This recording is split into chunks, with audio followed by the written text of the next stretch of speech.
The Copper Golem, Crab and Iceologer got snubbed in Minecraft's mod votes, but Friends and Foes by Faboslav brings them back with a bang. I'm diving deep into every mob, their unique homes and a crafty new villager. Everything you need to know about this mod. It's packed with outvoted mobs, unique structures and more, available for Forge, Fabric, NeoForge and Quilt on Minecraft versions up to 1.21. Links are in the description below, so let's jump right in. My name is henriU and this is your Mod HQ. If you're stoked to explore these lost legends, hit that like button and subscribe for more mod deep dives. It fuels the grind. Kicking off with the Copper Golem, a quirky passive mob that's pure chaos. These guys wander, spin their heads for laughs and press nearby copper buttons. Great for random redstone shenanigans. Like all copper, they oxidize, slowing down until they're a statue at full oxidization. No biggie, scrape them with an axe to refresh or lock in their shine with a honeycomb. Taking damage, a copper ingot heals them, Iron Golem style. You can also make your own with a copper block, a carved pumpkin or jack-o'-lantern, and a lightning rod. They also spawn in Copper Golem workstations, small structures in savanna, taiga, plains or desert villages, each with 2 oxidized golems. I found one in an ancient city centerpiece too, rare but cool, and they drop 1 to 3 copper ingots when killed, solid scrap for your troubles. Next up we have the Tuff Golem, a walking item frame with style. This passive mob holds any item you give it, parading it around. Give it wheat and it lures cows and sheep, perfect for mob wrangling. Dye them any of Minecraft's 16 colors for flair and patch them up with tough blocks if they are hurt. Pin them with a honeycomb to keep them still. Killing them just drops stuff, so don't bother. Spot them in stronghold libraries or craft one with a tough block, any wool and a carved pumpkin or jack-o'-lantern. They're a must for fancy bases, but keep an eye on their wandering.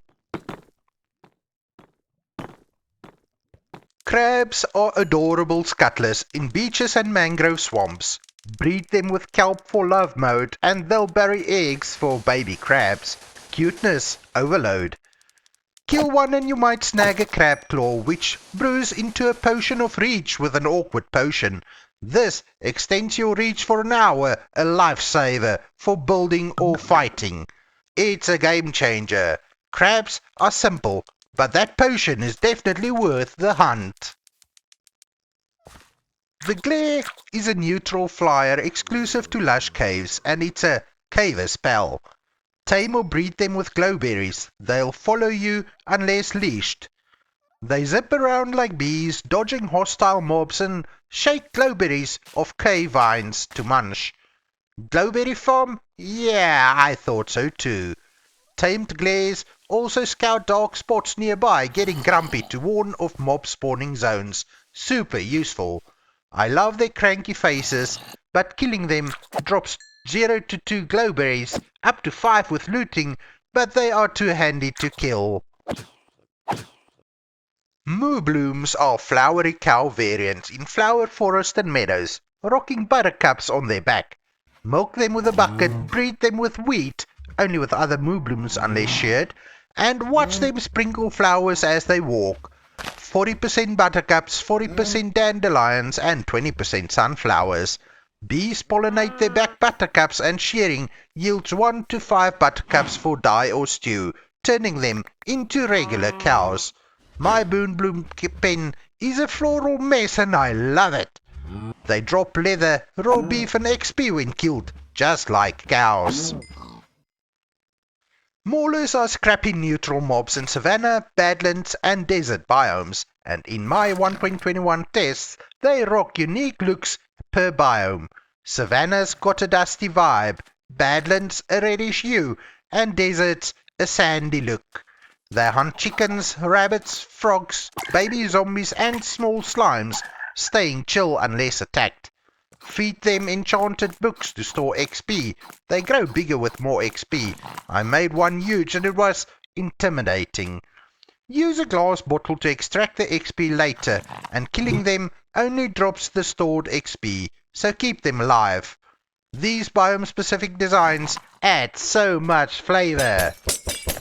The Rascal is a playful mineshaft buddy, perfect for early game loot. This neutral mob starts a hide-and-seek game when you approach, vanishing and giggling.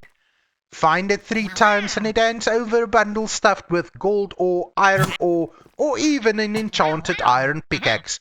I scored a fortune 2 pick once. That was huge. Killing it drops nada, so play along. Its cheeky vibe lights up those dark mine shafts. The Beekeeper villager is a star, spawning in plains, savanna, and taiga villages near mod-added beehives.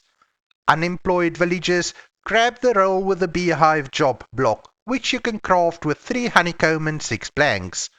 When their hive is full, they shear it, dropping honeycomb for pickup. Honeycomb farm? Absolutely! They trade yellow flowers like sunflowers, dandelions, and buttercups for emeralds, plus you can also get honey blocks, honeycomb, and honey bottles from them. I've been trading sunflowers for emeralds thanks to my bone meal stocks for an easy emerald empire. It works like magic. We are about to face the mod's deadliest mobs, but quick, have you subscribed? I'm aiming for 1,000 subs by September and your support keeps those deep dives rolling. So let's dive into the danger. The Iceologer's a chilling illager in 5th wave raids. Solo or on a Ravager and spawns in Iceologer cabins that can be found in snowy taiga, snowy plains or grove biomes. It targets players, villagers, iron golems and wandering traders, dodging to keep distance. Its spells are brutal. One freezes and slows you, while the other summons an ice chunk that crashes down, damaging everything below. In my 1.21 test, killing 7 Iceologers dropped a totem of freezing every time, plus 0 to 2 emeralds and 0 to 1 blue ice.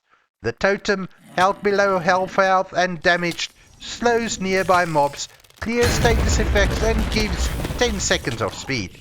One use, but clutch. These cabins are frosty death traps. The Illusioner is another raid terror, spawning in the 5th wave or in Illusioner shacks and training grounds in taiga or old growth taiga biomes. The shacks elude filled hideout, while the training grounds show this villager practicing.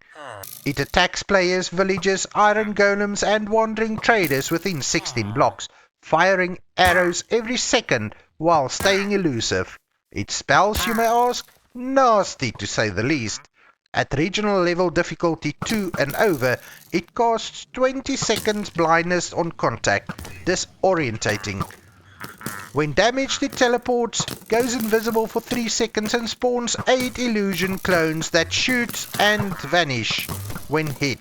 Killing it drops a guaranteed totem of illusion, some arrows and maybe an emerald, and a sinister banner if it's a raid leader.